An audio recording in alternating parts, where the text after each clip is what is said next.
dal leen ak jàmm ci AGT News chaîne bi leen di jox xibaar yi wér te wóor abonné leen ngir dara bañ leen a raw. AGT News. jërë ngeen jëf mbokk yi ci ànd beeg ñun ci AGT News dal leen ak jàmm. gannaaw coow li bi mu bëree Ousmane Sonko le président du parti PASTEF génn na àddu ci décision bi nga xam ne conseil constitutionnel daal dina koy jël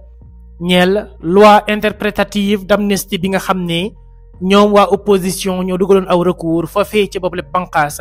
ngir ñu dal ci àddu. moom Ousmane Sonko mu am lu mu ci wax ci page Facebook am mu ne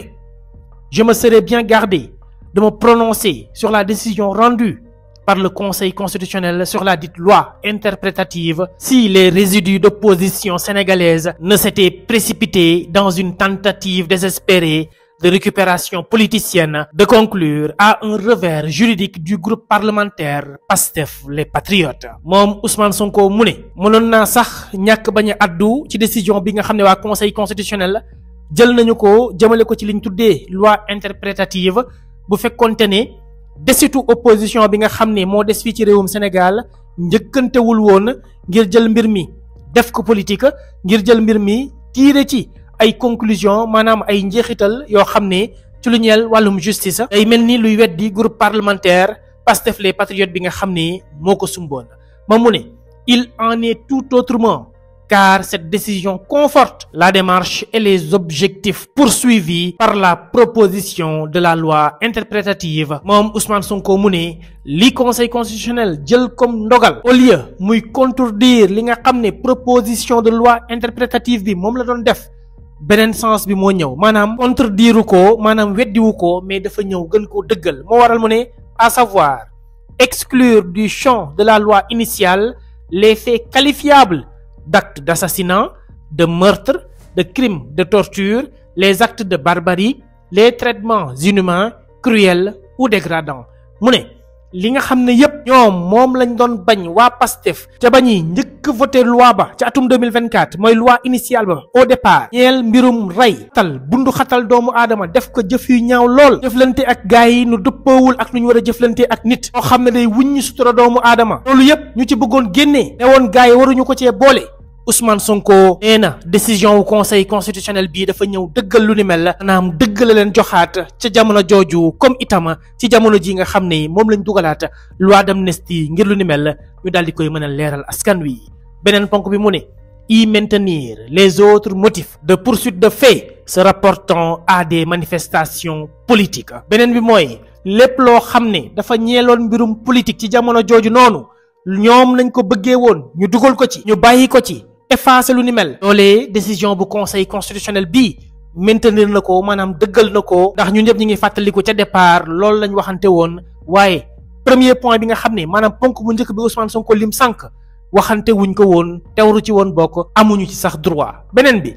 le conseil constitutionnel a simplement considéré que le postulat qui fonde la démarche du groupe parlementaire PASTEF selon lequel l'article 1er de la loi initiale incluait les faits qualifiables d'actes d'assassinat, de meurtre, de crimes de torture, les actes de barbarie, les traitements inhumains, cruels ou dégradants était superflu car dans sa version originale, la loi excluait déjà d'office cette catégorie d'infraction conformément aux engagements internationaux à valeur constitutionnelle de notre pays considérant 31. Ousmane Sonko mu ne conseil constitutionnel weddi wuñu benn yoon ñi nga xam ne ñoo di groupe parlementaire PASTEF les Patriotes au contraire ñoo addu rek ci yooyu li nga xam ne ay jëf la dëppoowul ak li ñu signé ci àdduna wërngal képp leerul alors que départ wane woon nañ ko ba mu leer naññ te nag lu ni mel dafa bokk ci li nga xam ne ay engagement la Sénégal am ko ci àdduna wërngal képp te mënuñu cee deñ mënuñu koo bàyyi mënuñu koo gee ginnaaw loolu lañu wax ci seen considérant numéro 31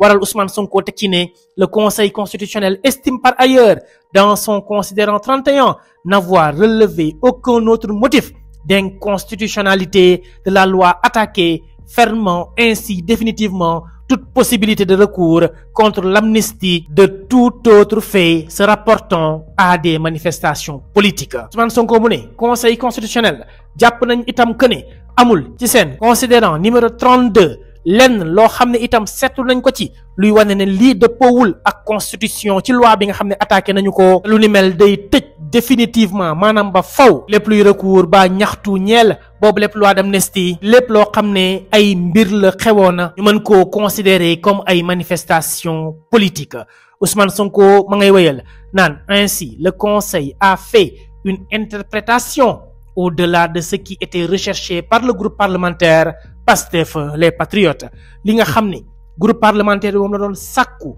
bëggoon koo am mooy ñu dëggalal loi bi interprétative bi nga xam ne moom lañ fa dugaloon ci assemblée ba voté ko moom Ousmane Sonko mu ne conseil constitutionnel dañoo ñëw jéggi sax lu ni mel def loo xam ne moo gën fuuf li nga xam ne groupe parlementaire Pastef les Patriotes moom lañ doon sàkku maanaam daal ci gàttal comme explication dañ doon ut benn gagné fukk baa ñu doon ut fukk gagné 100 la ñu doon séntu la ko gën foofu la ñu daal di am. Cette position du conseil est complétée par l'ordonnance de non-lieu rendue par le doyen des juges d'instruction le 27 janvier 2025 qui concluait ainsi mu ne lii nga xam ne waa conseil constitutionnel daal di nañ koy jël nekk ab position li koy gën a dëggal itam mooy ordonnance de non-lieu bi nga xam ne doyen des juges d'instruction fesal na ko 27 janvier 2025 bii ñu weesu te nag ci boobu lépp ordonnance de non-lieu lañ ca mën a lire mooy par ces motifs vu les articles 169 6 et 171 du Code de procédure pénale, la loi 2024-09 du 13 mars 2024,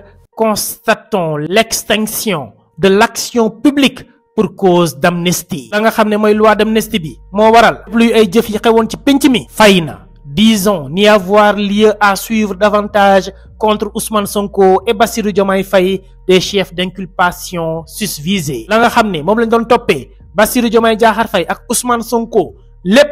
teg nañ ko ci suuf ndax lan loolee nga xam ni mooy loi d'amnistie bi doon jëm ci mbirum politique niñ ko waxee lépp loo xam ne ay manifestation politique la da koy jël tegee de côté waral Ousmane Sonko ne cette décision du Conseil constitutionnel constitue un véritable revers contre une certaine opposition haineuse au point de vouloir assimiler l'exercice d'une liberté politique et civique de manifester à des crimes de sang et de torture. lii nga xam ne waa conseil constitutionnel jël nañ ko comme décision li muy wane dëggantaan mooy vrai visage opposition bi nga xam ne moo fi nekk jamono ji opposition boo xam ne seeni xol neexul la soxor moo leen jàpp ba bëgg jël loo xam ne ci politique la aju bëgg koo dugal ci ay ñaawteef yoo xam ne tuurum deret moo ko waral ak itam di xoqatal doomu aadama moo tax mu ne tout ça pour assouvir le dessein cynique de vouloir renvoyer des milliers de patriotes dans des geôles où ils ont tant souffert déjà. yëpp nag benn yéene kese